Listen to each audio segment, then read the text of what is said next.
So this is episode number 3 of the Squadcast. I am joined again tonight with my brother, John Maguire. Welcome back, brother man. Thank you for having me. And looking forward to this one. It's going to be an interesting one. We are 3 days into a cleanse, and I was actually going to do I thought we'd do the Godcast myself over the next couple of days.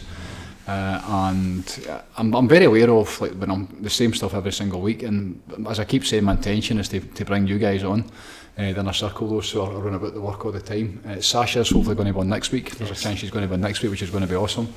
And then obviously everybody else that's around about it, and really just to kind of document what we're up to and what's happening. So we're now 3 days. This is day three. My brain has been challenged, and it was yesterday morning. In fact, the first morning, yesterday morning. There you go. I grabbed the bags to go to the supermarket, then left the bags. Almost got to the supermarket, came back, got the bags, went to the supermarket, drove straight past the supermarket, and it's been like that for the last 2 or 3 days. Just my brain I run on carbohydrates, so it's been very interesting with the cleanse. So are you talking like pastas and rice out with the fruit sugars? Aye. That's what I normally fuel myself. Tatties, pasta, rice, absolutely with anything every day. That's kind of my fuel source. For anybody that's wondering what I'm talking about, it's the medical medium cleanse we're doing from Cleanse to Heal, which the programme members, the group within the programme, would it start maybe 4 or 5 weeks ago? What's this actually? Just talking about it? I kind of thought it was a new year. Was that right about that? I think so. That's how it feels to me. Anyway, I might be wrong there, but I kind of thought it was spoke about. It must have been once you come back for Spain. Aye. That was when I decided I was definitely going to do it. I was planning doing it last year to get into winter time. I normally try and do it a couple of times a year. This is the 5th time I think I've done the cleanse. I've done it at different levels, and I think for people, the first time I came across it, I was thinking upstairs earlier on, it must have been about 7 or 8 years ago, the first time I came across medical medium. It was because my daughter, she was struggling with eczema. And anybody that doesn't know the medical medium, Anthony Williams, he is the man who is responsible for 250,000 testimonials worldwide. He's been sharing his information that comes through him from Spirit of Compassion, as he calls it, which sounds absolutely bananas, but again, you can't really argue with the facts as to how it goes together. So when I came across it, the whole celery juice revolution and the idea of using food as a medicine, we did it for the first time probably 5 years ago. In fact, probably 6 years ago, the first time I did the cleanse, and it was really for Eve's sake. And did you go full hog then? I did the full cleanse, No, I mean like the advanced? No, I didn't do the advanced, no. We did I think it was just the simplified 369 cleanse. From, it might even been the liver rescue mine before Cleanse to Heal was out. That was the first time. And then since then, I've done different ones, and it's been the advanced one that I've done the last twice.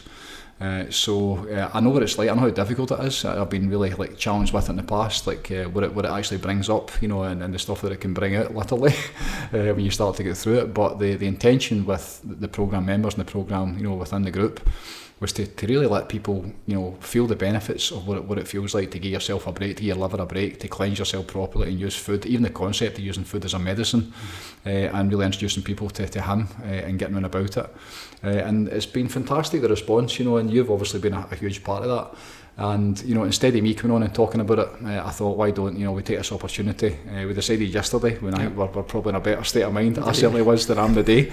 It's been a long day so far, so it'll be interesting to see how this goes. But just to kind of talk about it, that as well as documenting and talking about everything else we're doing along the way, and kind of capturing this journey we're on together. So how's it been? How's it gone? What are you up to? What's been happening? When was the last time you were on here? When was it? I don't even know. No. December. November time, aye. December. Aye. No, I've been really good, man. I think just a continuation. Obviously, the wheels fall off it now and again, don't they? But it's very easy to get back on it, and I think this has been the perfect timing for me, even just for the new year, probably. As I say, I don't know, I could be wrong with the timing in this, but the talk about the cleanse and doing it, me and Sandy kind of already had brought in bits of that into our daily routine just to kind of grow it, rather than going like some of the people in the group, man, are absolutely silly. I really do. For going for normal eating to that, I don't think I could have done it. I'd have definitely cracked by now. But me and Sandy have been bringing that in, so we started with the lemon water every morning, because for a while for last year, I had been doing just getting up in the morning, having a pint of water just with a bit of Celtic salt in it. Okay. And then that was kind of easy for me to then make the transition over to the lemon water. And Sandy still kind of, she would prefer the celery juice rather than the lemon water. Right, okay. She kind of still struggles with that, to kind of neck a pint of water in the morning. Yeah. So we'd done that, and then it would have been 4 weeks ago now, we brought in the celery juice. Okay. So we've been kind of slowly picking away at it, and actually brought in some of the smoothies as well. Just, I think, I don't know, in my head it was just like a trial run to see if it tasted alright. That might sound bizarre to see if you were going to do it? No, I was probably going to do a version of it. Right. But to see what kind of, how far to one side you could go with. Right, okay. Because the heavy metal one, I do struggle with that. That's a bit, I don't struggle actually drinking it, it's the taste it, so I'll just bang it back. Right, okay. Sandy likes it, so she'll just sip away at it. I can't do that, I just straight down the neck. So that, and then we've obviously just started the cleanse, but I'm feeling really good, and it's just been like a lead in, I think. Even doing the celery juice and the smoothies, and then like slowly building up to it. Yeah. But I feel good tonight. The dinner tonight was a struggle, man, I'm not going to lie. What was it tonight? It was it said in the book that it was cheddar and broccoli soup, right? It looks awesome. Oh mate. So they never turn out the same as his pictures in the book, do they? By the way, I think I got pretty close. Did you? I took a picture, it's on the group. Right. It came out pretty close, but that was the finished thing, so I came in for work. I said to Sandy, if you want to sort the kids' dinner, I'll sort theirs. So I'm like, do you think I'll be able to stick that in the soup maker rather than doing like the steaming, the potatoes and the carrots and that? It's a job.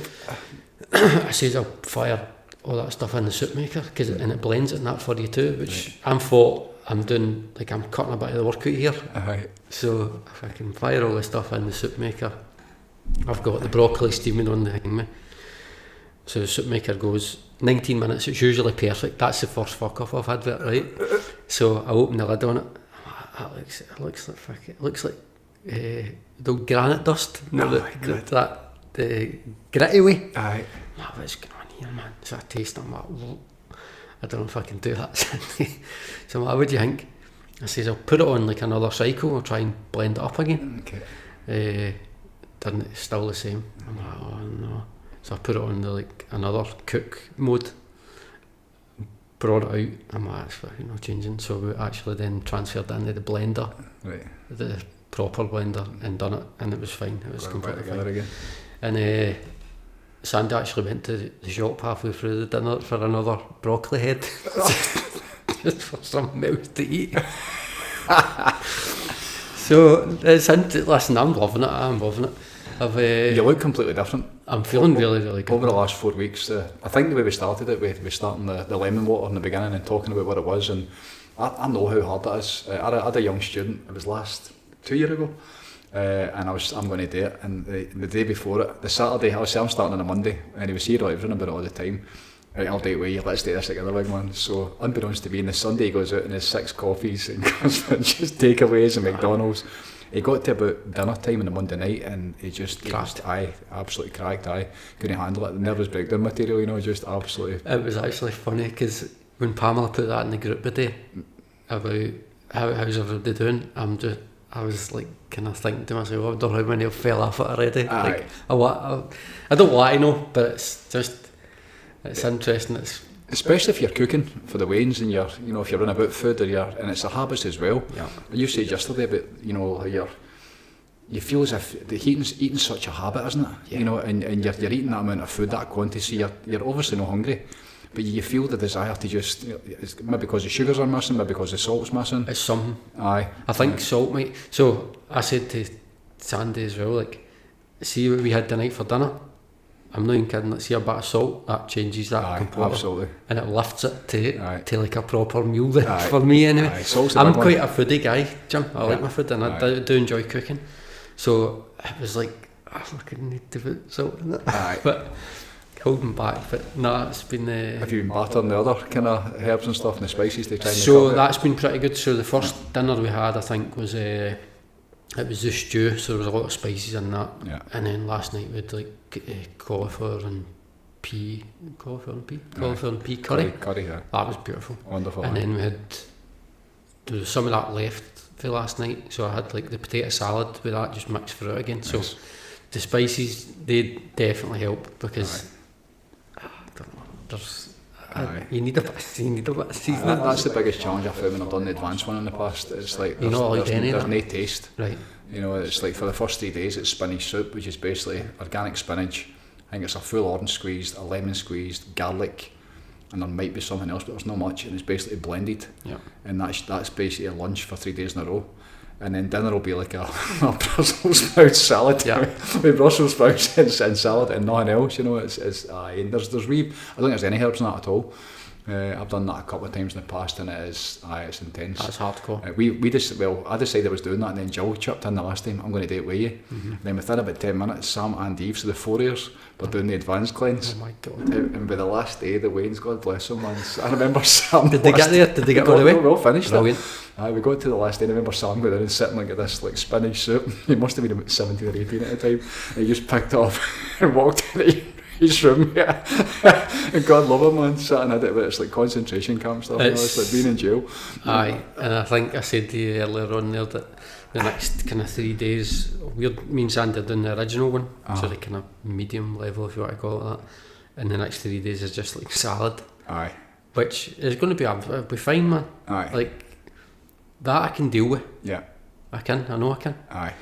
It's just the volume of it. Aye. Because like hoofing back salad for lunch and then it's when it doesn't taste, your taste buds will definitely come. That when they detox and you start to like how things really do taste, especially after it. Yeah. But I think this time of year as well, the salad can be a wee bit challenging, and it like takes the pleasure out of eating. Yeah. You know, and when you're not look forward. So you were saying, you kind of touched on that. Me and Jim spoke last night, and it was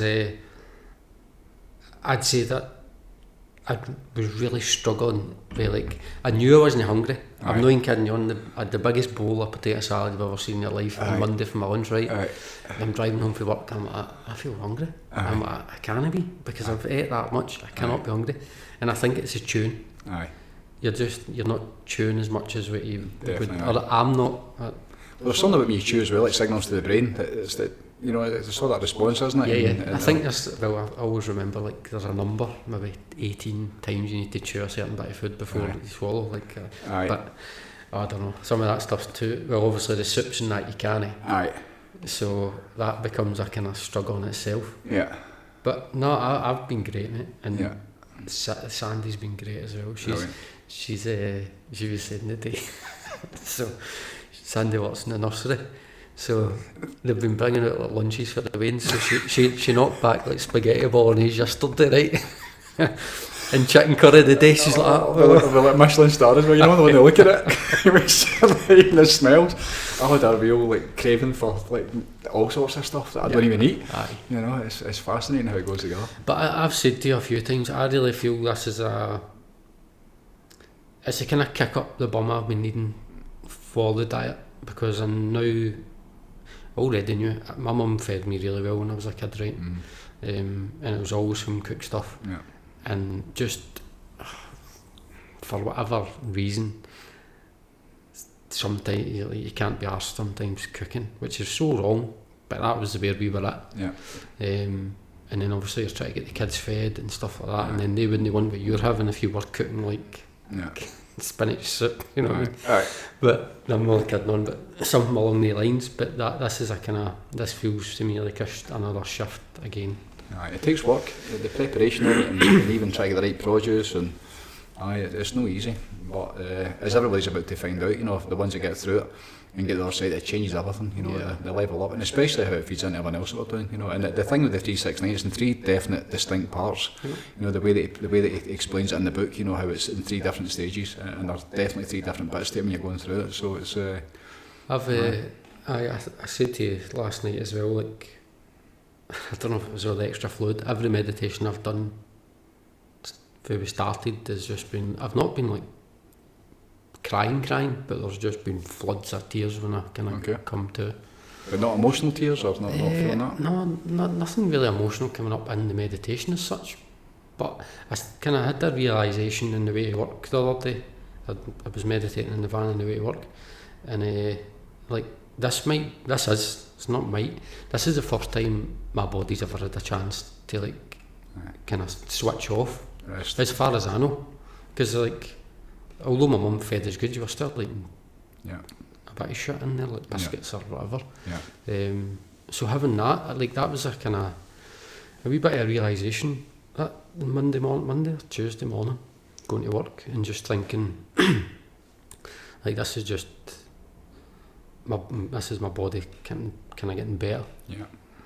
And no, I'm buzzing, man. And it's interesting as well when you take away what your body has to do to convert the food into fuel. You know, especially with the meditation stuff, especially as aware as you are, you know, with the work you've been doing, like consistently over the last, how many years, but more so over the last year where it's been like full on and it's become almost like a way of life as well as everything else. And then you take away that massive resistance of the stress of the food you're putting in, even if you think you're eating healthy, most people aren't, you know, because you'll have a nice bowl of soup, but it's the salt and it's the sugar and it's the fats and it's the 4 bits of bread and it's a chocolate biscuit after it, you know, where you think, and it's like, when you take all of that away, everything changes. I think I can... Today, I kind of felt a bit like way more clarity than I've ever had as well. Like I'm still kind of feeling it now. Not wired as such, but awake. That makes sense. I talk a lot about the net gain. You know, when you eat fuel, like my smoothie in the morning time, I've been doing it for 5 years, like every single day when I've been here, the medical medium stuff. I've never missed a single day. The breakfast protocols, the lemon juice, the celery juice, and then the heavy metal detox smoothie, and I love the three of them, I really do, because it's medicine for me.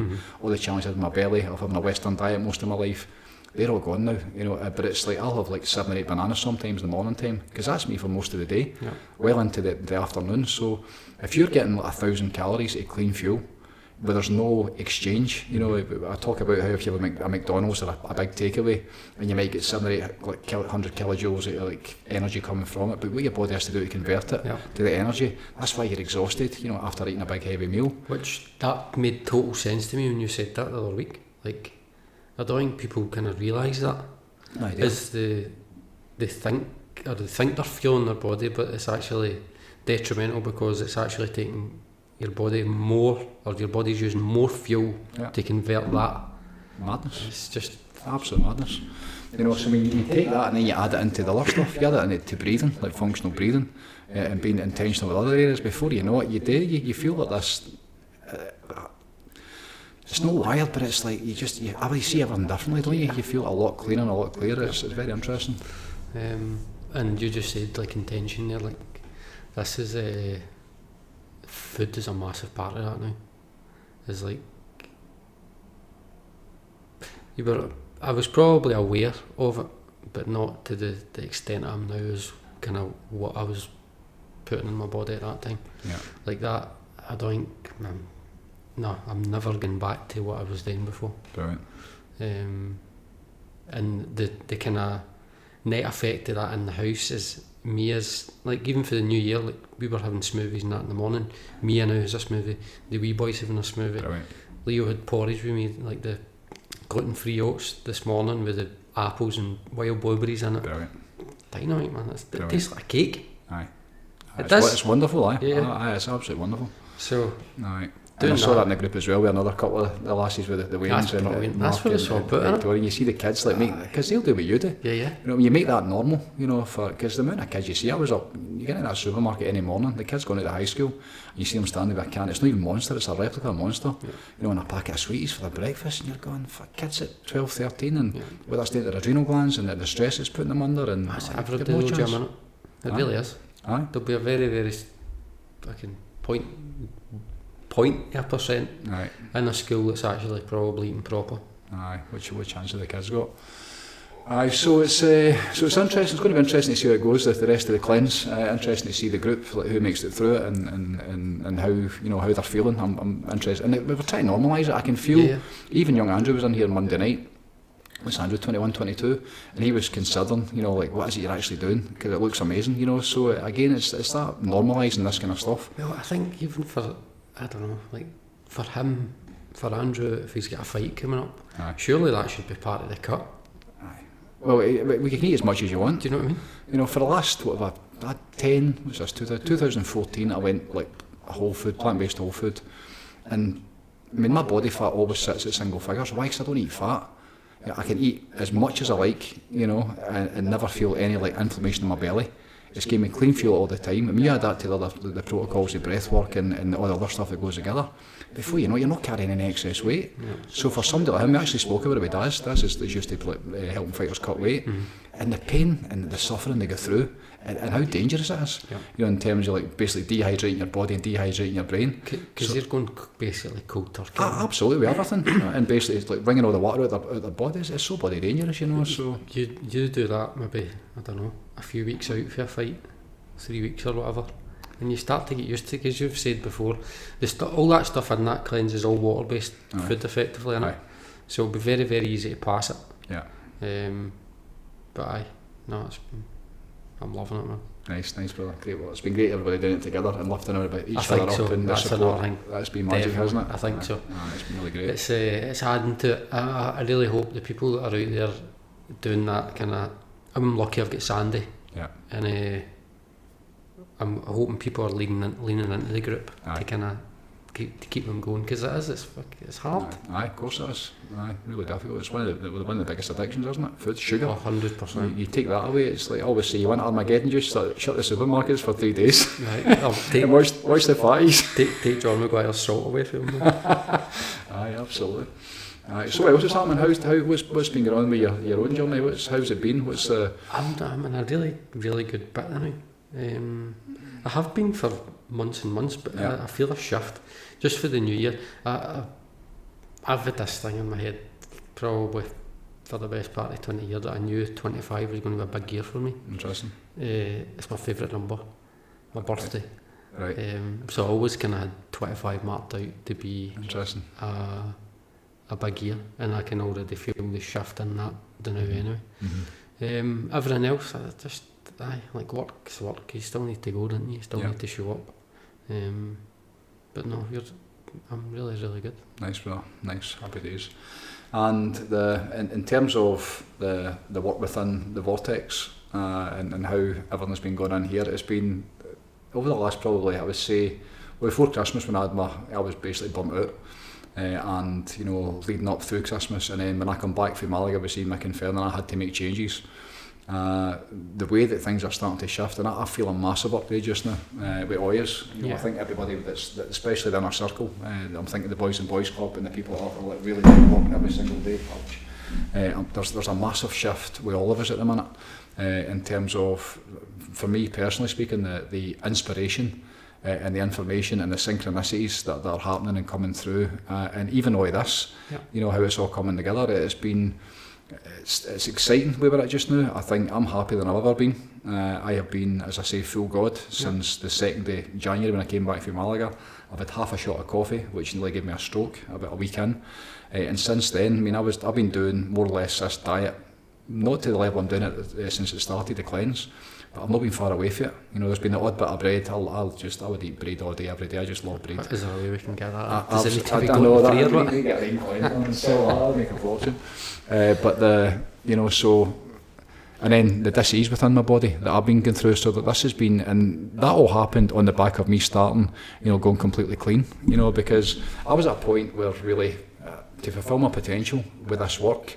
The frustrations that came for last year, you know, the effects that we're having and the way that it's impacting people and the ones that are really close around about it, and the frustration from me of like, when is this going to, you know, let's get this to the world. So, and as always, you know, you've really got to, you know, you need to move first.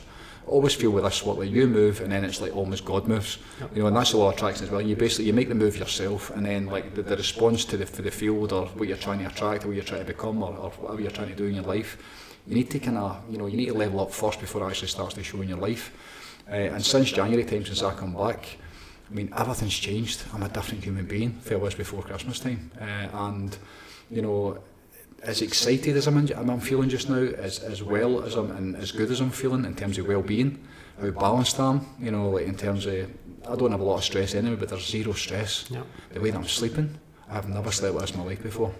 My sleep's been interesting. I've been waking up, like I've been having proper night sleeps as well. Like I don't know, carrying something last week, but since we started the cleanse as well, like I've just been out like a light, and then like actually like still feel tired in the morning, but I've had a proper good sleep, like a proper rest. And that's never been the case for me. Anybody that knows my story, I've been up between 3 and 4 o'clock in the morning for the last, since I started with me, like 25 years ago. So now I'm still waking up at that time, but I'm in bed like 8:30, 9:30 at the very, very latest most nights. So by the time it does come to 3:30 in the morning, I've got a good 5-6 hours proper sleep in me. I'm dreaming for the first time in my life, like proper dreams. The amount of time my mum is coming through in my dreams, it's just been incredible. And I'm waking up in the morning time and I literally can't wait to get out of my bed. Number one, I go up and get my own meditation done and go on that amp coil and start to heal myself. But then again, in that group, sitting in that Zoom, that sacred space as we call it, that open space first thing in the morning time. Powerful. And you were the one that kind of brought that back. I think you and Mark were the ones that kind of got that back together again. So I'd been using it. I thought it was just a good space, like, because I think there's a different. See if you know somebody else's. This might sound it sounds a wee bit mad, right? But if you know Mark or yourself was meditating at the same time, even if it was at the same time as you, and you had made a thing of that, there's that wee voice in the back of your head that might say they maybe not be there, and that room just kind of tells you the presences that are in it. Although you can 100% feel who's in that room for day to day, but no, I think it's needed. I really do. We're really lucky because we've got the boys club every Monday and we get to see people more than anybody else in the community. But meditating together in that space is great. It's beautiful. It's been a game changer, and the connections that have been made again since the turn of the year. It's interesting the shift that they were all making at the same time, and boys club, not just this week but last week as well, seeing and watching everybody in the room and how genuinely well everybody's doing, and how happy everybody looks, and they're the ones that are basically doing the work every single day. I call it a non-negotiable, mate. Aye, it really is. It's like you say it as well, getting into your day or going to the breakfast table or whatever, it's just madness if you've not kind of tended to yourself beforehand. And I think a lot of people now have had the other side of that, the contrast, where they maybe miss a day or a week or a month. Aye. A lot of them anyway. And then they go, no, I actually need to do that. I need to do that. I've been kind of lucky that I had a practice in place, so to speak. Like, there's been a few days here and there, obviously, but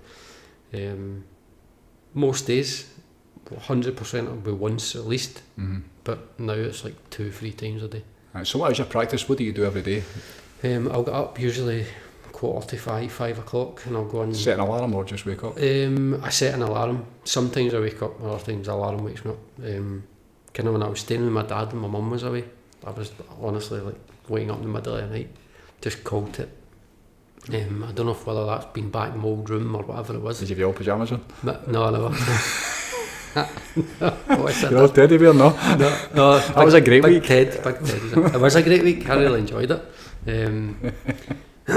So yeah, an alarm, or I'll wake up maybe 5 and I'll go and sit in the room, and I'll usually just stick on music. I don't do the guided stuff so much anymore. I'll kind of use the music myself, and then that'll be maybe an hour and a half, depending, just whatever, how you feel. If I get drawn back out of it, sometimes maybe 40 minutes. But then I'll go down and get all the stuff sorted for the cleanse or the lemon water that me and Sandy have been doing, or get the lunches made for the kids. And then Darren will pick me up, and Darren always drives in the morning. This is the guy I work with, and I'll just go into the zone again, headphones on, and I might do a guided one when I'm going to work off the app. And then when I come home from work, depending on, like, the cleanses a wee bit, this week's been a bit different because there's food prep to get done when I go in, just so that we're not kind of hanging about, because I know Sandy will come in and start the kids' stuff and I'll do hers. But usually when I come in, I'll go upstairs, I'll lie on my mat. So I've got a Shakti mat, it's like an acupuncture mat, and I'll lie on that and I'll maybe do, again, 40 minutes to an hour. And then at night time, I always say that, like, falling asleep for people might be easy. Like, Mark Burns is like that. I know he is. He falls asleep instantly as soon as he closes his eyes. That's a blessing, man. That's a blessing, man. I find myself kind of in that meditative state beforehand, like and every night, and I drifting to sleep rather than thing. But it's very much. So basically 4 sessions a day. You're basically going inside and some sort of. Aye, that's wonderful. And it's because you see the results of that through your day. It's like, it's not, you see it in yourself, right?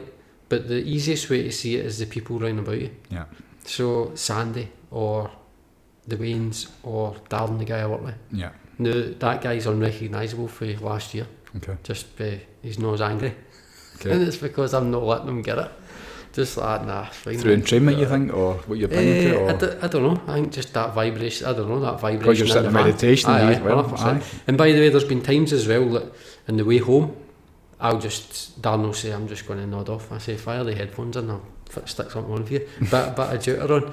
And he's away. Fair enough, it's just... Well, I was actually talking about that today to a young lady in here. I was talking about how, I think it was Wayne Dyer talked about when you're sitting, you know, if somebody's in one room and you're in another room and you sit in meditation, then their serotonin levels and all the good kind of hormones would be elevated just by you sitting in meditation. So there's absolutely that. Yeah, absolutely. 100%. It's just my life is less chaotic because of it. Yeah. And I don't mean chaotic as in I've always got stuff to do or things going on, but I almost mean the people around about me aren't as chaotic. Yeah. It's I'm very chill anyway, or I feel I am.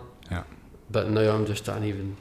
Aye. And I'm hearing that for everybody in the group just now. You know, the impact, and you hear it for Aaron, with the boys that he's working with, you know, all the roofers for the town, you know, and talking about how they're starting to, we saw it like one day change your life. Young lads was there, you know, drinking coconut water and changing their diet and starting to find answers. So it's basically, it's that rising tide that's lifting everybody up inside it. It's been a mistake. I think the reason for that is, I'm saying you see the change in other people, but they also see that in you. Right.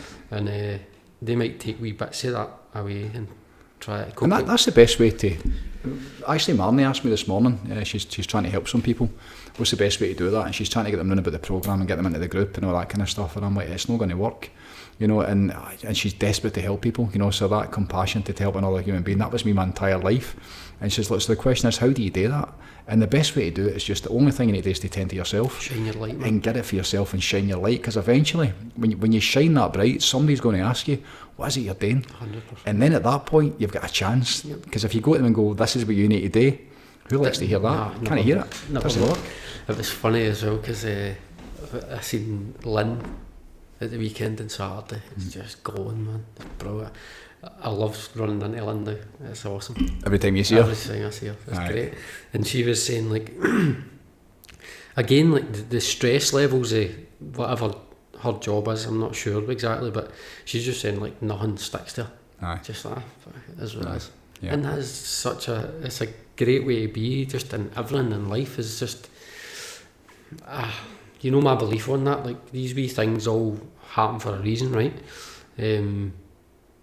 But just taking almost make peace with that, and just go about your day anyway. Yeah. Because it's like, if you let it get to you, you'll be hanging on for it you could be hanging on for it for a couple of days or a week. Aye. Just by some people 25 years. 100%, definitely. Yeah. But that's the programme, isn't it? That's the pillars within the programme. I think it's the awareness and what other people are bringing to you. What's the thing you say about the gifts, like the Buddha? When somebody offers you a gift and you don't accept it, to whom does the gift belong? Don't want that. Take that back. Don't accept it. You deflect it. Yep. You deflect it. There's definitely a bit of that, and you can see it. There's definitely a shift in the whole community. And I put that down to because you're flying. I really do. Aye. But you said you're leading it. Like, the cleanse is I cannot wait to next week to see people come out the other end of this, honestly. And there's clearly levels to the game. Like, I think that's the food thing for a lot of people was a hurdle. Yeah. And we've just broke that hurdle down now. And if they can get through the 9 days of that, now they don't need to live like that forever. Yeah. But they should then be able to go, right, it's a kind of a mirror in it. You're looking into it and going, I fucking can't go back to that. I think we add it to all the other stuff. That's a significant part. I mean, the people that are in the group that are really doing the work. I mean, like, everybody's doing the work to a certain level, but the ones that are really like you're talking about 4 times a day. I mean, that's like becoming your life, and that's the work. You know, where it's becoming just something. It's becoming who you are. And you've got to practice obviously before that, but when you then start to add in especially the food and you clean up your diet and then you get it to the level that it's coming from for spirit of compassion, which literally food as a medicine, so the benefits to your liver, you know, to your kidneys, what it's going to do to every single cell in your body, then because of your experience with the meditations, when you then get back in, you're talking like absolutely quantum shifts in consciousness. So at that point, when you shift to that level, and you're right, there are so many levels to this, so many different bits to it. I mean, you see Lynn coming in, you know, and you see people, I love when somebody, like, they get on about it and then they watch it and then they do the bits and pieces, and then the investment Lynn made to buying like a juicer, a proper juicer, you know, like a slow press juicer, and you're watching it and going, and then so it's a wee bit at a time, but you see them just making those like steady wee bits, because people ask me, what do you do? And as I said on Saturday, I'm mental, but I've been doing it for a long time. All the different things that I do every single day, it takes time to put it all together. Aye, but I think what people forget there is that you've obviously been on your journey for a long time, 18 or 20 years, whatever it is. You've knocked away at these wee bits. You've not just kicked the door down and went like all in. It's so difficult to do that way. No, it takes time. Aye, they don't stick about if you've done that. Aye. And you would sit in yourself. Aye. You really would, but I'm enjoying it, man. I think it's great, and it's great to see everybody. Everybody's flying. They really are, and I think the messages are getting in the group and stuff like that. There's a buzz about the group again. Aye. There really is. Aye, it's really nice. It's great to see. And it's a rising tide. We're all rising together, and the intention has never been clearer. You know, to help as many people as we can, and you know, heal this world. It's really, really simple, isn't it? And so my mum's kind of on it as well. Like, not the 369 cleanse, but she was asking me, like, me and Sandy had obviously been doing the lemon water and the celery juice, and then she was saying, right, what's happening here? And I'm saying, we're getting ready for a cleanse that we're going to do at the start of March. So I'm talking about it, and she says, I'll get an appointment at the doctor's on Monday for my thyroid. So my mum had a kind of bad reaction to, I don't know what the medication is they give for thyroid medication, but it was basically like a full body burn, right? A chemical burn. So she stopped taking the stuff.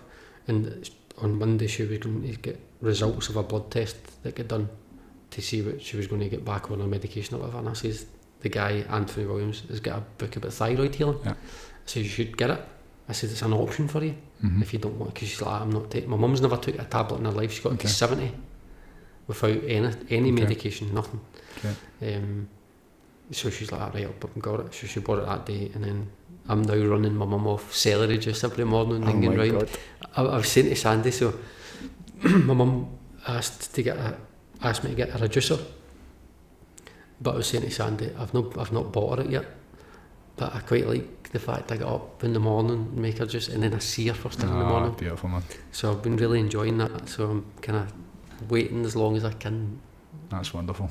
Putting the buy of another juicer off. Brilliant. So that I can just kind of see her in the morning. Tell the story about the doctor. Oh yeah, so that's where I was kind of leading with it. Please. So my mum says, right, I'll buy the book. So she buys the thyroid healing book for the medical medium, and she's a flick through it, and she's like, right, definitely, I'm doing that. So the Monday she goes into the doctor's with the book under her arm, and where's your mum now?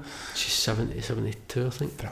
Brilliant. So she goes in, and by the way, the doctor down there is, I really like the guy, Dr. Shockley, but she goes in with the book and says, this is what I'm doing, I don't want that, don't I?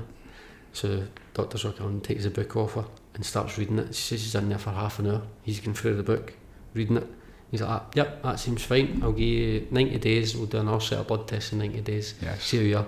So in the thyroid one, there's like, it's the same idea, there's a kind of simplified, a medium and an advanced. So the celery juice is part of that thing, but he says that that's the first time MD's ever come in to see him with a book and tell him what they're doing. Brilliant. Which I think, and I had a laugh to myself, and I told my mum this as well, like, she's got the chance to change this guy's perspective on how he treats medicine. Like, that's almost like a preventative measure. Now that guy, if all going well, that after the 3 months my mum goes back, the thyroid's under control or whatever it is, it needs to be where it is.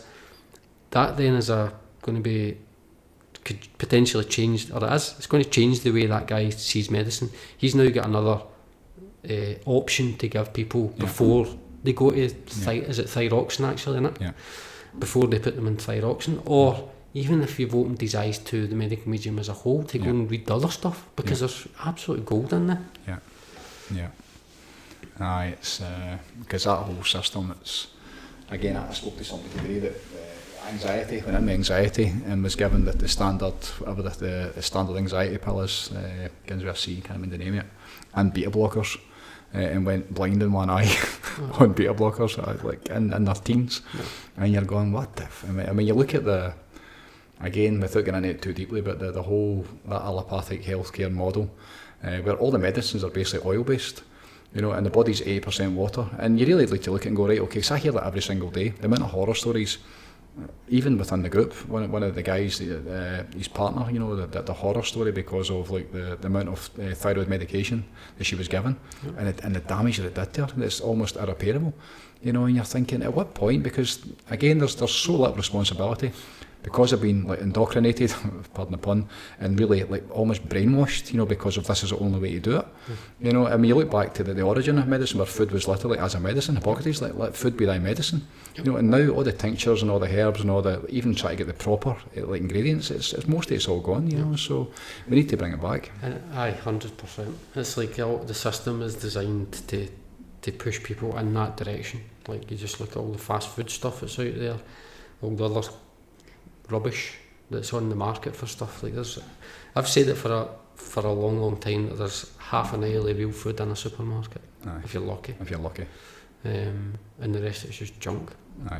And even that real food, I mean the quality of it. Even I did a post yesterday about organic food, and somebody kind of pulled me up on it, basically saying like, I don't want to like disappoint you, but the organic food you get in the supermarket, and I know that, but it's the best you can get. But it's so flats, and that's in Lanark, which is a nice area. There's probably half a dozen organic items.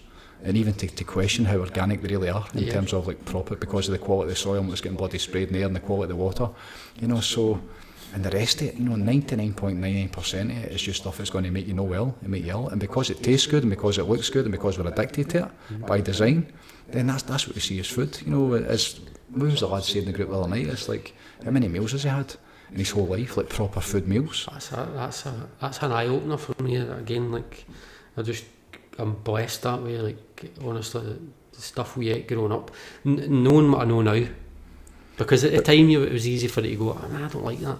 But back then, John, you think of the convenience that we've been blessed with in our lifetime, you know, in terms of if like you're in for work, if your mum and dad get in for work, you couldn't go to takeaway or a fast food. You basically, I can remember the first ever like Chinese takeaway opening in Carluke when I was growing up. You know, you could have went for a meal. There was maybe 2 or 3 restaurants, but it was all we'd home cooked food every single day.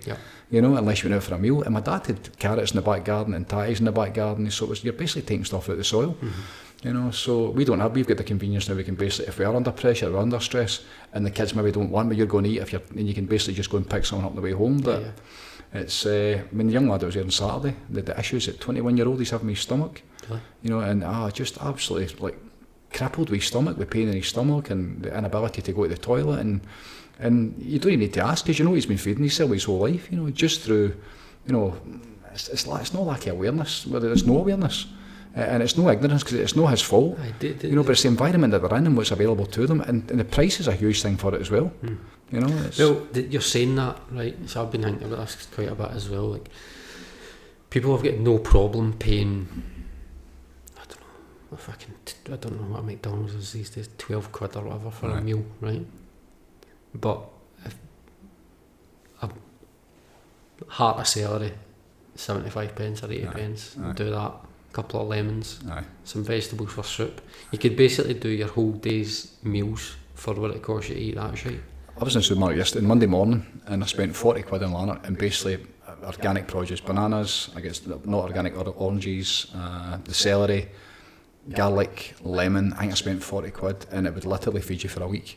The amount of food, in terms of calories that you need. You know, you think when you actually go to McDonald's, and there's 2 years out of McDonald's, it's going to be, I don't know what it is, I've not been in it in 15 years, but like 15, 20 quid probably, but for 2 Big Macs, and your body's starving and you're killing yourself working an hour later, you know, you're basically... So it's a kind of, people don't realise that. They don't know. They don't know. They don't know. I've been thinking about that quite a bit, like, aye. Because when you're in the shop, because we are, like, just where we're at with the cleanse, like, we're in the shop nearly every day. Yeah. But when you're buying real food, yeah, it's nothing compared to what you were buying before. The shit you were putting. Especially if it's water based as well. Yeah. Like the veggies, compared to buying meats. Aye. You know, I bought Sam a couple of steaks tonight, my boy 2 sirloin steaks, and it was £11 for Lidl's on the way home. Yeah. You know, and for me, I could have bought like probably 7 or 8 packs of organic bananas. Aye. You know, and he's going to wolf it and I'll be starving an hour later, and I'll be lying in his digestive tract for the next 2 or 3 years, and it's like, oh man. It's fascinating. It's definitely something that needs to be educated, because you're right, you said it's about prevention. You know, this stuff that we are doing, especially as we're getting older, and me just now with this ease in my body, you know, I am healing myself just now, but the prevention, so you don't get to this point just through ignorance, because we didn't know. Yep. You know, and I think it's been ingrained into you as well that the first thing you do is lift or go for a box of pills, isn't it? Aye. Which is fucking so wrong. Aye. It's so normal now. I've heard quite a few people over the last couple of weeks talking about it in their workplace, you know, how they walk into within the program members, and they walk into the staff room or the tea break, and the conversation is like, the doctors just put me onto that, you know, oh right, that's what I'm on, and just be careful with that, because that's really addictive. And for me, when I heard that, it's like the real lack of even the ability to, like, free will and make your own choice, just because the doctor says that's what you're going on, and then you take it anyway. Just because I've said it, and then you and it's like, oh my God, man, it's like, when did we lose our power so much to the fact that we're not got the ability to basically make our own choices and take responsibility for your own health? Aye, and even to question it. Aye, exactly. Aye. Even to question it. Aye. Or actually go away and do a bit of research yourself. Aye. And figure out if that is the best course of action for whatever people don't do that, but ailment. They don't do that with anything, you know. It's just that. Well, it needs to get bad enough, Jim, doesn't it? Because I think if you get to a certain point where you've been on medication for years and years and nothing's changed, then some people might, by the way, they might be happy with the status quo, but there'll be others that go, do you know what, nah, this isn't happening, nothing's changed. So there's few and few people. I was actually hearing some last week about some kind of, I can't remember the name of it, I've got no idea, I had no idea what the guy was talking about until he explained it to me. An injection for, like, weight loss. Aye. Right? So I didn't realise this was a big thing. But seemingly it's massive. Okay. So people are getting some kind of injection to help them lose weight, and that, why don't they just fucking eat properly? Aye. So you're going to get injections to lose weight, to suppress your appetite, but still eat shite, and expect you, like, it's so wrong, man. It's back to front. It's went so far the other way. It's madness, brother. And I'm the stage that I'm at in my life, and I hear these kind of things. The one I heard not that long ago was like injections to change the colour of your skin. I've heard that. You know, just, the lips are bad enough. I mean, the whole the lips and the face stuff, and some of the people that you've not seen for a bit, and you come across it, you see them, like, whatever, the stars, and you look at them and you go, holy flow, is that different human beings? But to actually think you get an injection to change the pigmentation in your skin, you know, so in terms of vanity, and you're going, what the fuck? It's just that doesn't madness. make sense to me. Like, I can't buy it at all. It's absolute madness, you know. So I think it's that convenience thing, isn't it? Just getting things done for you, and just everything's that easy and accessible now that people are not willing to do any work, you know. So which kind of takes us on to the work, takes us on to talking about doing the work, and everything that's going on just now within what we're doing. There's definitely a shift up through the gears now, brother. You can feel it whenever you're in the rooms. Like the Boys Club, I feel's always been a kind of a step ahead, if you want to say that, like a step ahead of the rest of the group. That purely by the amount of time we spend together. Yes. Aye. But it's now, I don't know, the community thing was really, really powerful, but I think even, like, you spoke about the last couple of Mondays, I wasn't here Monday there, but I could feel it. There's a change in there. There is, and it's hard to put my finger on what that is. Like, I've been finding myself coming back from meditations. Apologies for that. Not silence my phone. Been coming back from my meditations with stuff, or you said about dreaming for the first time. Like, I was just probably the same as you. I never wake up remembering dreams if I've even had them at all, right? Yeah. And then waking up with fresh thoughts or a bit of inspiration or just different stuff that's never really been there before. But I feel as a massive, that's what I've always known meditation could be. Yeah. Because as I said to you last night as well, like, I've got a revision to make on the last podcast that we've done together. With my meditation didn't start with the TM, I had actually a meditation machine, a Kasana. When was that? What year did you get that? I think I got it in 2016 or 2017, so I'd maybe been at it for a year. So this is basically, it's a set of sunglasses with flashing lights inside it and kind of binaural beats on. And don't get me wrong, by the way, like, had some, what I would call is just silence the mind. Yeah. Where I always thought that if you silence the mind, then you would get to that next bit of the inspirational thoughts and I've always kind of felt as well that there's a wealth of knowledge that somehow you'd be able to tap into. But never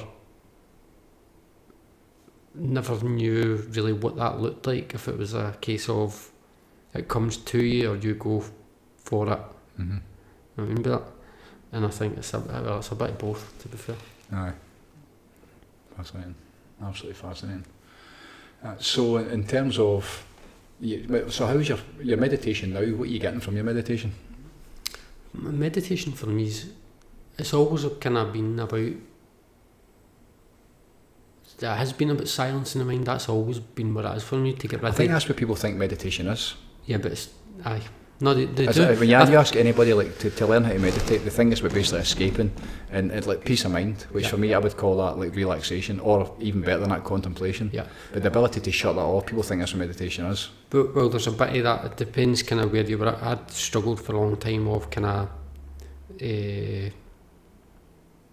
negative self-talk or kind of just intrusive thoughts, if you want to call it that. I've got the ability now, I don't really get that anymore. Yeah. So there's been a shift in the meditation for me. Just for that, actually coming back with ideas. In the TM, they always talked about thoughts coming in and you seeing them, and it was a choice whether you take part in them, or you just shift by them.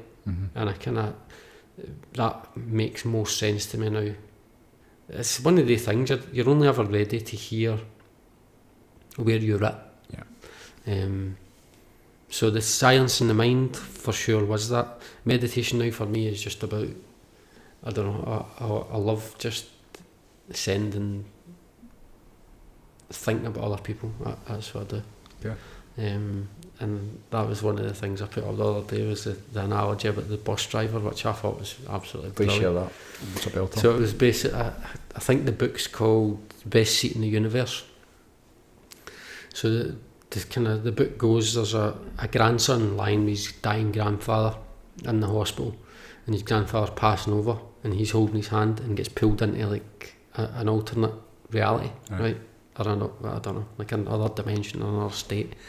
And it then goes on, the granddad's got a bus, and he says that silent prayer, so the grandfather's driving the bus, and the grandson gets on the bus, and he's like looking about, and there's other people on the bus with him, and he's like, who are these other people?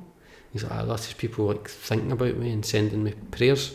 So then goes on to say, like, a silent prayer and holding somebody in your thought, if you picture them as a bus driver and you're just getting onto their bus or onto their vehicle for a wee bit, and it's dead easy. I laugh about it all the time, is like picturing you driving the bus, or Bunty, how happy Bunty is. He's a driver, I'm driving the bus. He's a driver. And thinking about them driving the bus, and then just sitting at the back of the bus or whatever, but being in their presence and sending them love or thinking about them. And then, as I said in the message, like, I was always taught to thank the bus driver when you get off. So just kind of, it's like a wee tip your hat, a wee bit of gratitude to that person. Beautiful. Although you're kind of sending them your love or sending them your prayer or whatever it is. But yeah, that's where meditation's kind of shifted for me. And then the top of that top of that spectrum is, if you think about that, the divine week or the God or whatever it is for people, tapping into that is like, it's really, really hard to put into words. It's a place where the mind is silent anyway, for me. But you're still getting information. That's the interesting thing. So you're not really, for me anyway, comprehending it in language. Yes. So the information is still coming through, but it's almost like a different system, which is the intelligence of the heart. Yep. That you're able to process it through, so that the inspiration's coming in. So it's impossible to quiet the mind, isn't it? For most people.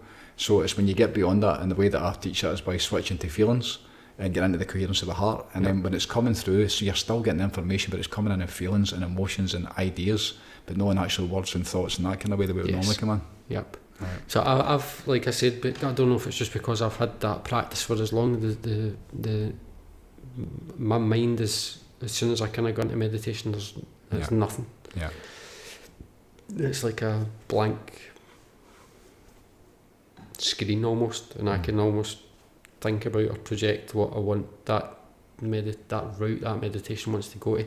You might call that contemplation or whatever, but it depends. They're different every day. It's different as well. It depends. It's different every day. It depends where you're at. I mean, some days I don't. Sometimes I'm alright enough. I don't go straight to the top of that all the time. There's people that I think about and things like that, or situations that I might want to change. But I don't know. Like when you're in that space, you just said that there's stuff it just comes to you. There's not any, and I don't. You're right. It doesn't come through the mind, so to speak, but it's there. But the mind is the resistance. That's what blocks it, isn't it? You know, as I was taught way back, if this is active, this is where people struggle with meditation. If this is active, the divine comes right down through these higher energy centres, and we basically process it in the heart and in the soul, and your feelings and your emotions. So that's why we need to get out of the head. So there's another thing that I use quite a bit, and it was a book I read a few years ago, and it was I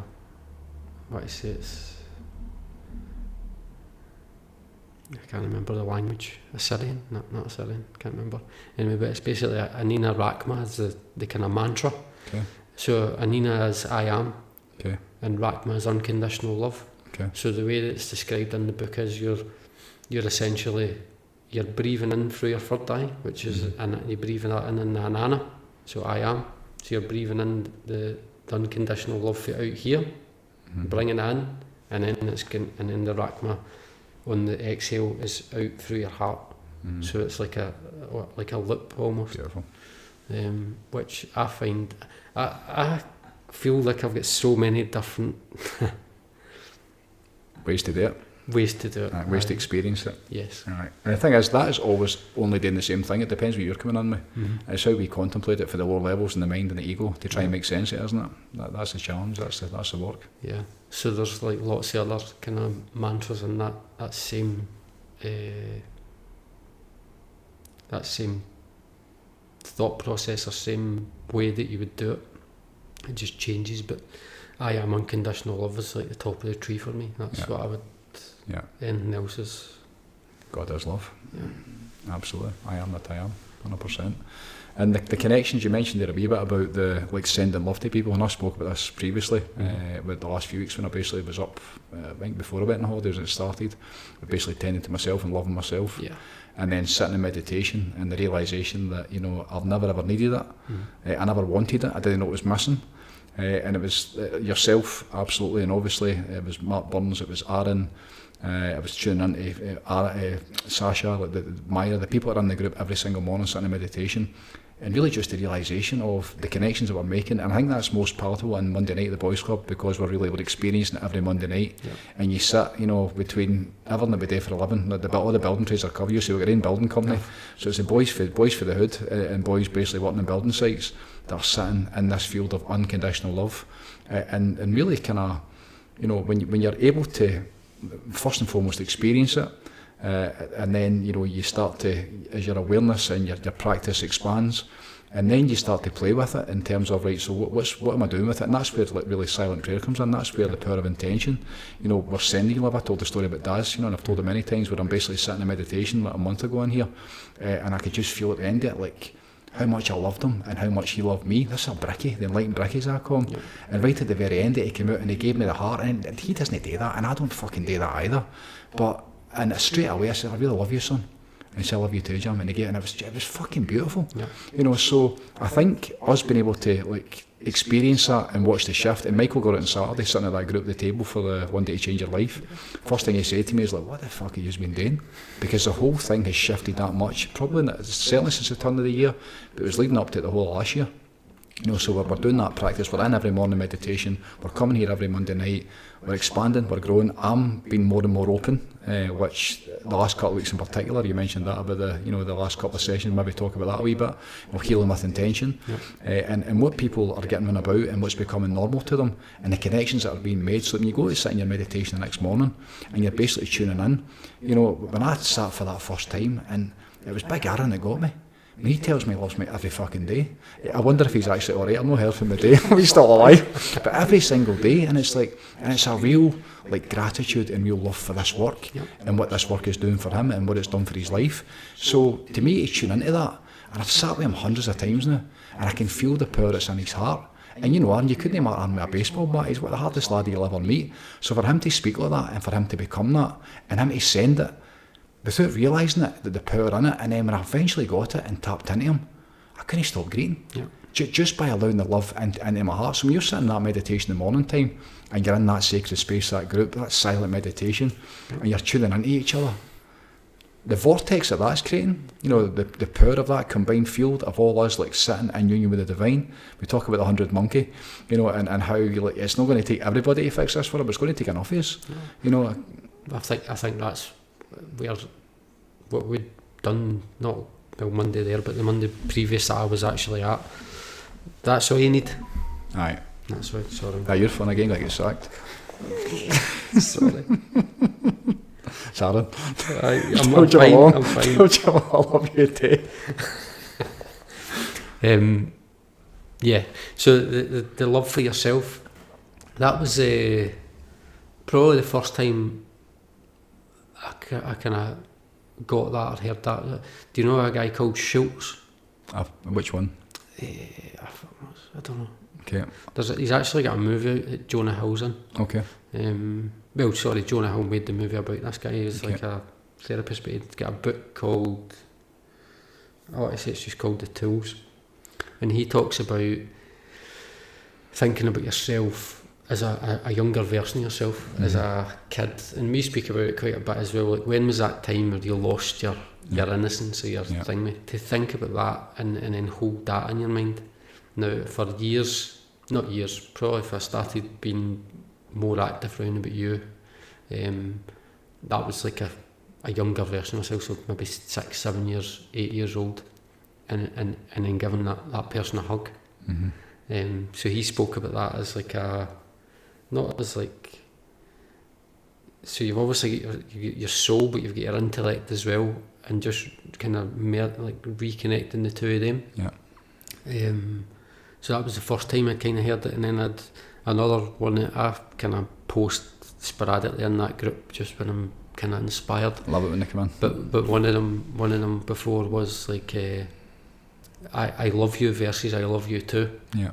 And I think that for me is one of the most powerful things you can do, because if you sit and you're telling yourself that I love you, it doesn't seem right, but if you say I love you too, there's a power to that, because I don't know if you're then tapping into another bit of yourself, but the way I explain it is that I love you is God or the divine saying it to you, okay, and then you giving it back as I love you too. Okay.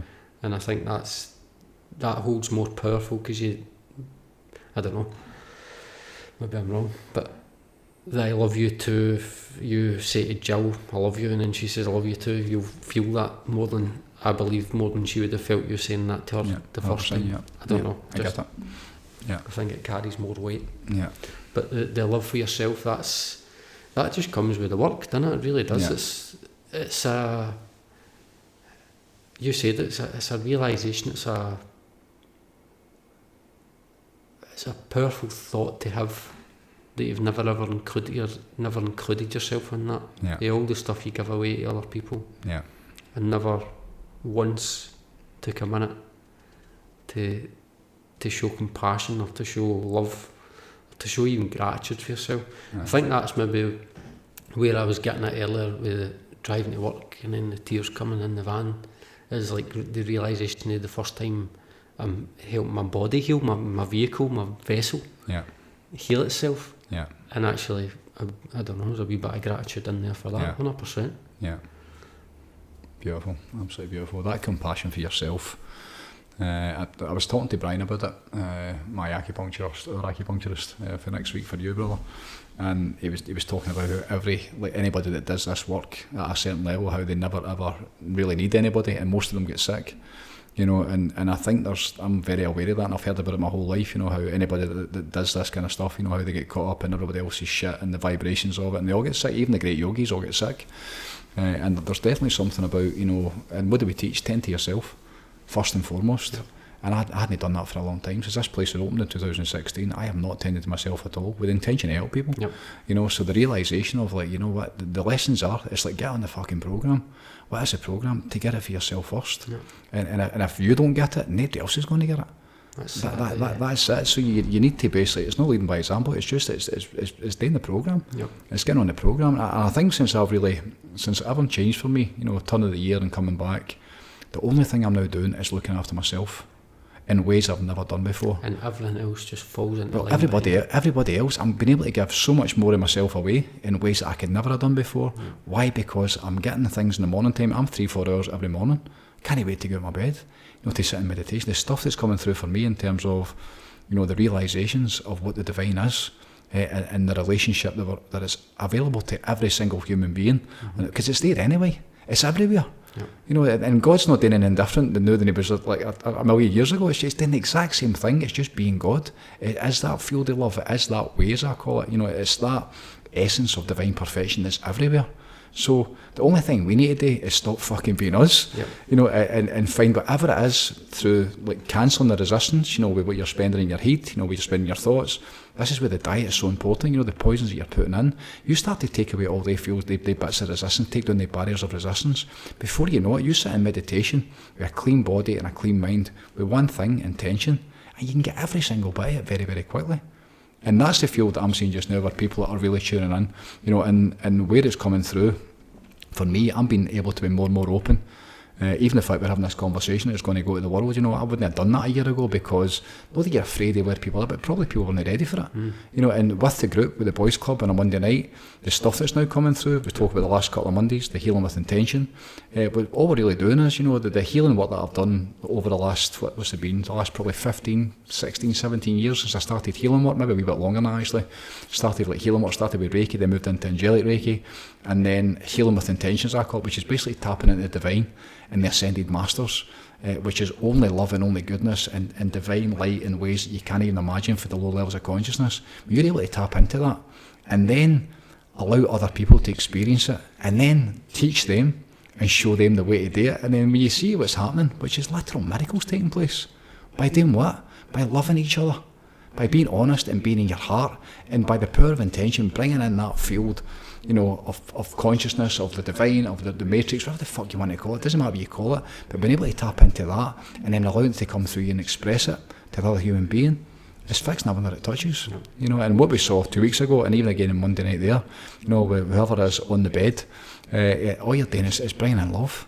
You know, and no trying to, it's not about healing anybody, because that's not your job and that isn't what happens, but it's just basically about watching people, like, working out for themselves, you know, and the power of your intention to basically, like, help them with compassion any way you can, you know, by bringing in love, that highest vibration, that bridge to the divine. You certainly sit with the feeling of love in your heart and then project it through silent prayer by the power of intention, it changes everything it touches.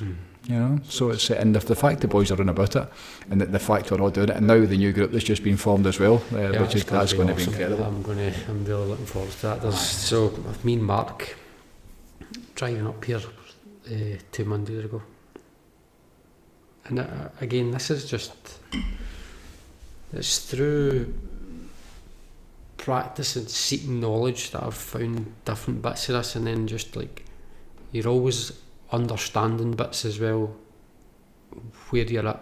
And I can't remember exactly what Mark says, but it was something you'd kind of alluded to it there, is just if you can get to the point where you see the divine in absolutely everything, and I mean everything, like to realise that is part of, I call it a matrix, whatever it is, and then so what's the Swahili and the Baker Man song? What's that? Can't mind. My brain's much. So it's like so basically it translates as I see you and I salute the divine in you. Aye. So man, that's different level. Right.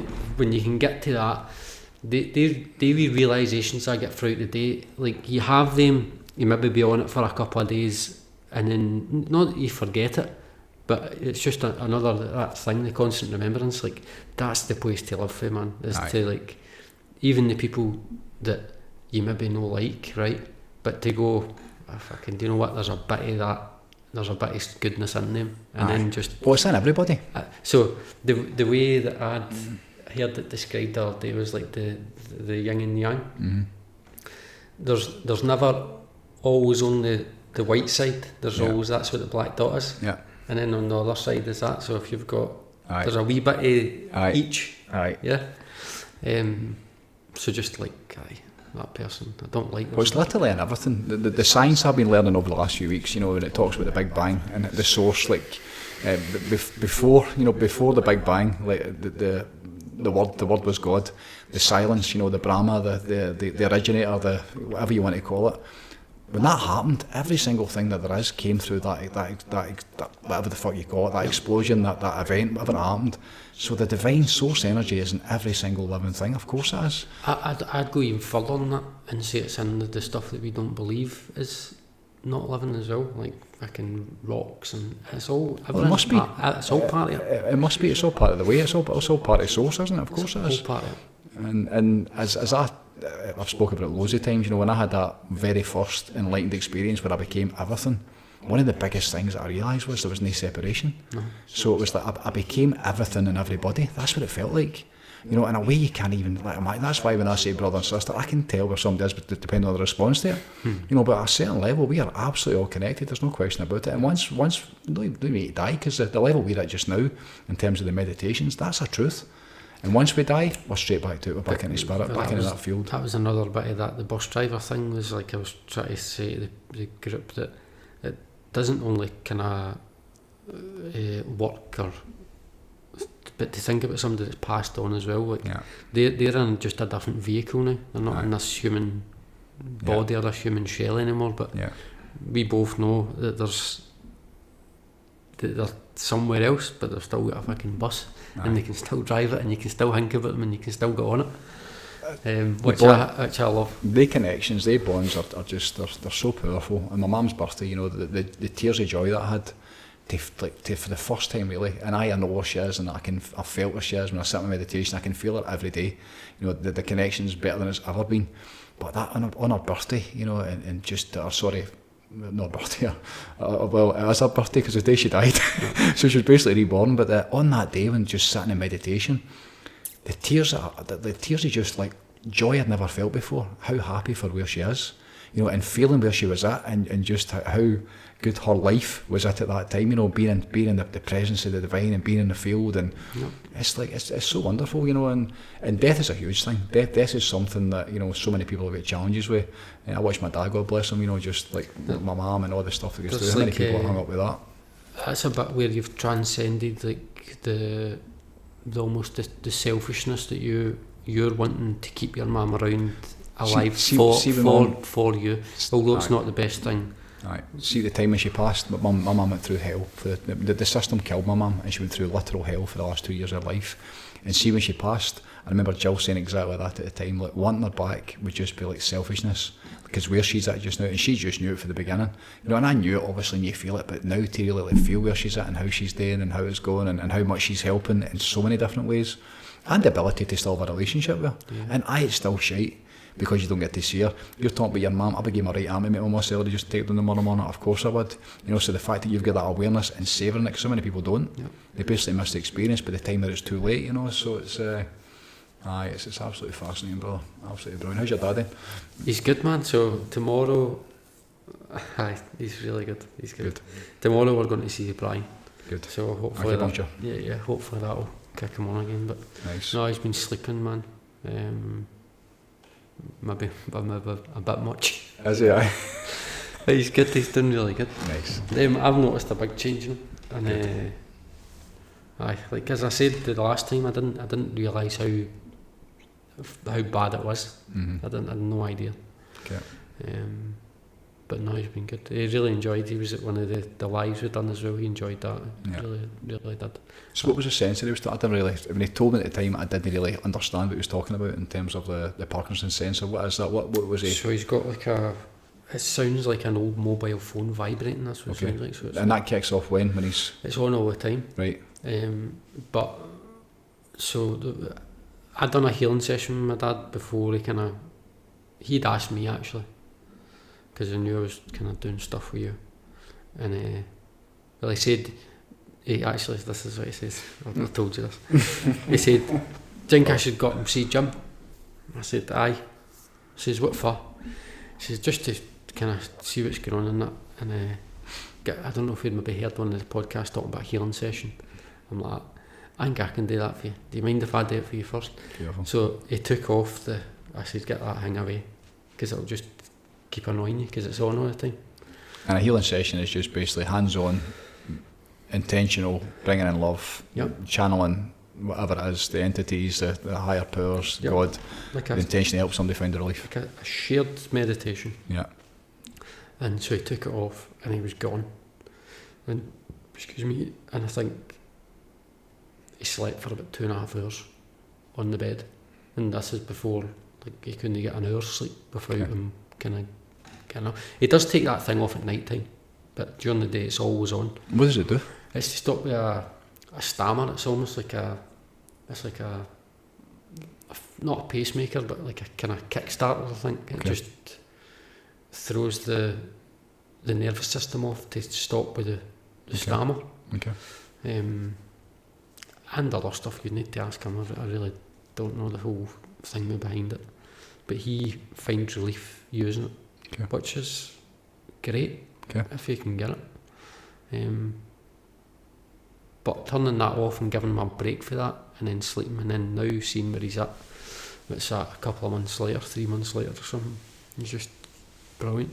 Nice. My mum always says, like, my mum says this all the time, is like, you know, you find all your, not all your healing, but that's when your body recovers, and you need sleep to sort out yourself. So important. So and proper sleep. Yeah, proper sleep. Aye. So he's been really good. Aye.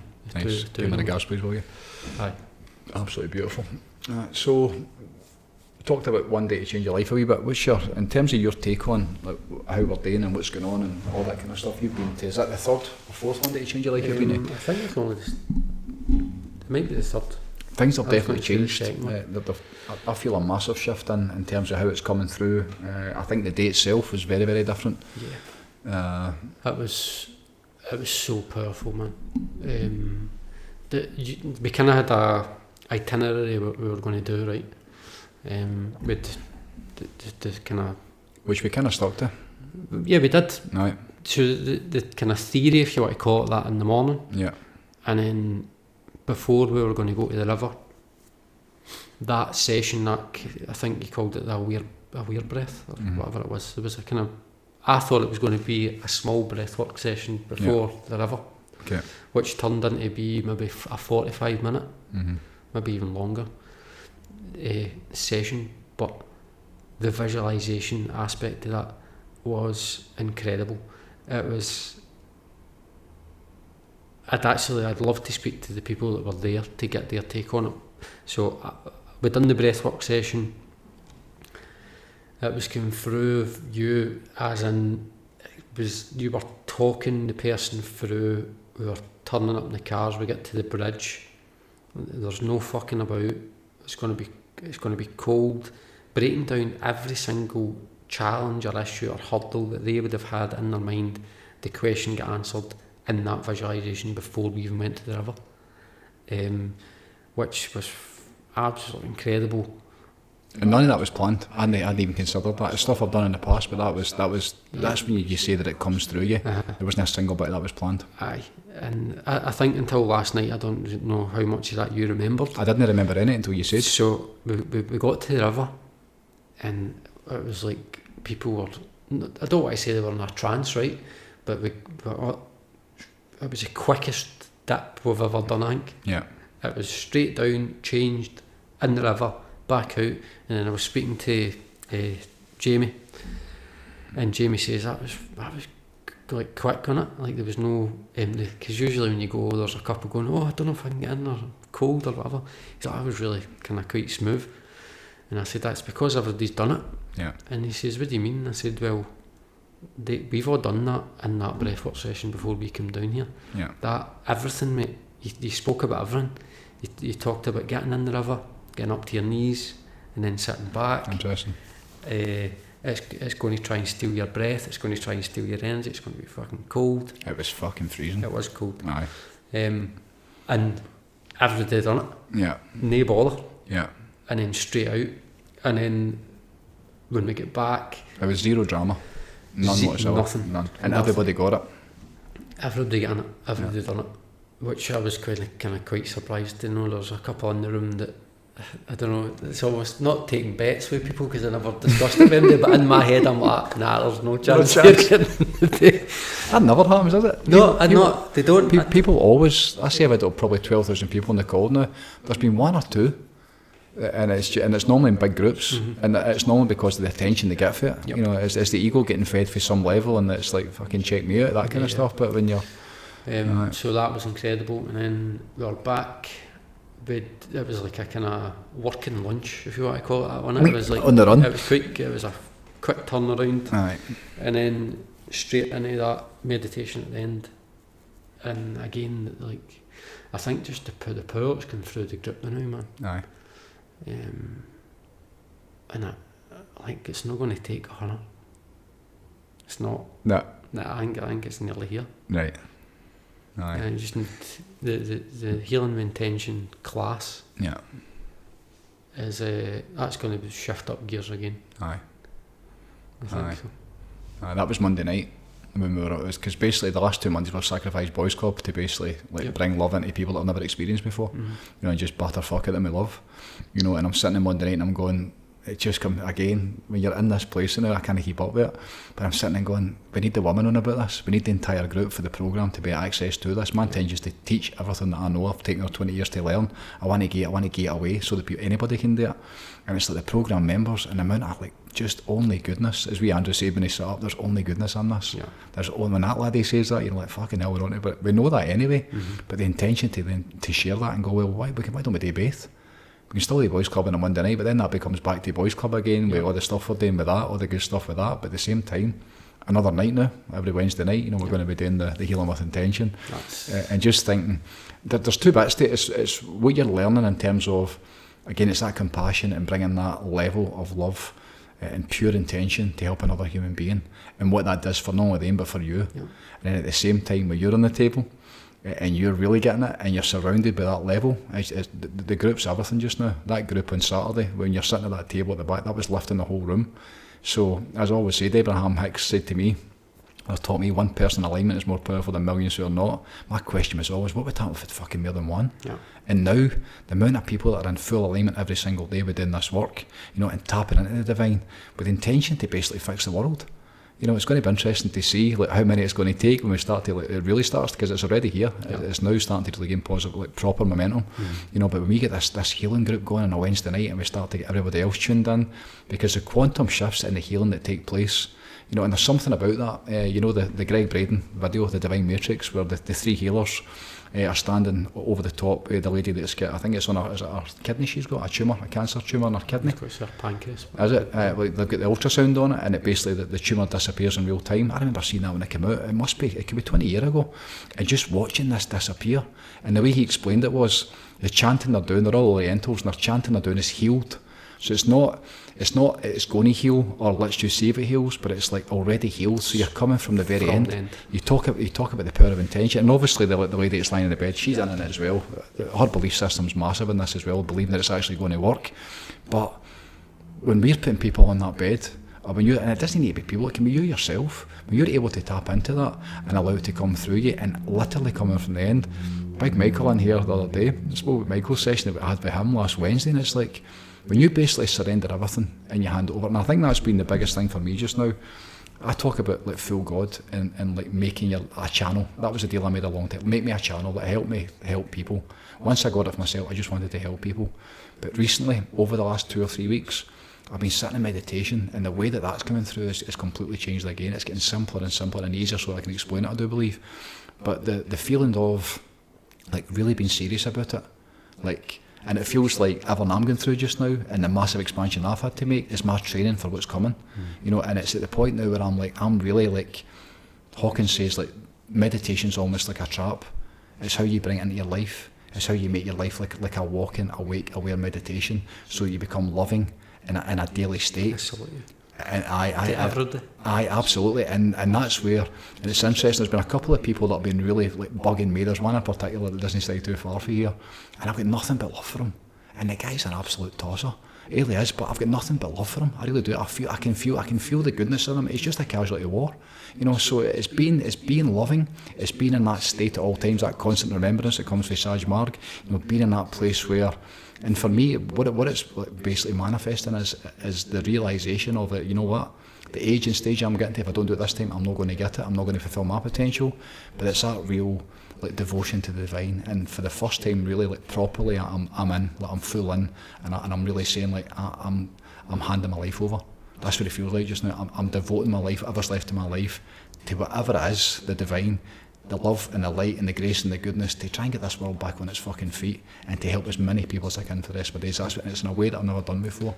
And when you do that, when you hand over the control of your life like that, it's a massive leap of faith there. You've got the faith that you're going to be looked after, and I truly believe that as well. Like, if you can hand everything over to the divine or to God, you will be looked after. I was actually thinking this morning in meditation. That isn't even a contemplation, because I know it, because I've experienced it, and I know what it is.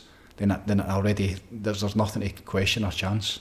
So we've spoken about this before as well. Like, it's when you get round about this work and you experience some of the stuff we've experienced, death no longer is a fear. Aye. It's like something to be looked forward to. Aye. So I get it. Aye. I get it. Aye, it's because the world in the way that it is, you know, and there's so many light workers just now. There's so many people, like, even the fact we're having this conversation, a windy fitter and an ex-chemist who's basically a flare there, you know. I mean, the fact that we're having this conversation about the divine and how we basically fix the world, because we're the ones that need to do it. Yeah. Normal human beings, there are so many of us, you know, and it's that about this collective consciousness that's rising up all the world just now, because so many people are getting to that point where they're fucking broken. They're tired of watching the bullshit in the news and what they're doing to us, yeah. You know, and it's a time for people to rise, and we're going to be. I've always said for many years now, I feel like we're preparing for to get through what's coming up, yep. And then how we rebuild it on the other side. And that's the Waynes. We need to teach the Waynes how to do it. That's when you see like young Andrew Berry, you know, my boy, your Waynes are coming up and learning a different way of doing it. You know, that they're the ones that are going to have to carry it for the next 40, 50, 60 years. They're the ones that are going to get the hardest bit of it. We're hopefully going to see it where the whole thing comes crashing down, because, and I do believe by divine order it is coming down, the whole thing is coming down, because it needs to. I had that kind of a thought, I don't know if it was this morning or last night, and it was about I'm massively grateful for this community. Aye. And I think that's all that's wrong with the world. They've managed somehow to separate us So that far away from each other, that people haven't got neighbours to lean on. Like you would remember growing up, and I remember it somewhat, but my mum and dad speak about their neighbours just coming in willy-nilly, or the priest popping by, or somebody just nip them in. People don't do that anymore. Like their communities are getting smaller and smaller now. It's became a family unit, and which is harder to keep together now than ever before as well. So I think that's the bit. But like if we can teach community to. It needs to be, John. The whole thing you talk about, even it's a separation not just for each other but for the self. Yeah. You know, so we're and that comes from being in that constant like fight and flight state, that chronic stress, survival state at all time. If you're in that survival state, you've got nothing for anybody else, even your wains. Yeah. And if you add into that the traumas for childhood, you know, and the addictions and the pain and the suffering, all of a sudden you're always literally trying to get to the end of your life so you can fucking end it and go, so there's nothing else to give away. So the reconnection process, and it has to happen with the self first. Need to reconnect with the self first, otherwise you've got nothing to give away at that point. And what we've got going on now with this community, this programme community, where people are actually like, we're expanding and we're rising together, and the connections that are being made, we're on the same side. We're on the same side, and it's absolutely wonderful. It's how we fix stuff. It really is. It's beautiful. Done and dusted. Had enough. Boxing for the toilet. Brush the toilet. Love you, bro. Thank you, Jim. Thank you. Yep. See you again soon. Love it. Definitely. Thanks everybody for tuning in. Thanks for listening. We will see you again soon, no doubt. God bless from the Squadcast, from myself and John Maguire. Onwards and upwards as one. God bless you all. Take it easy. Peace out and bye for now.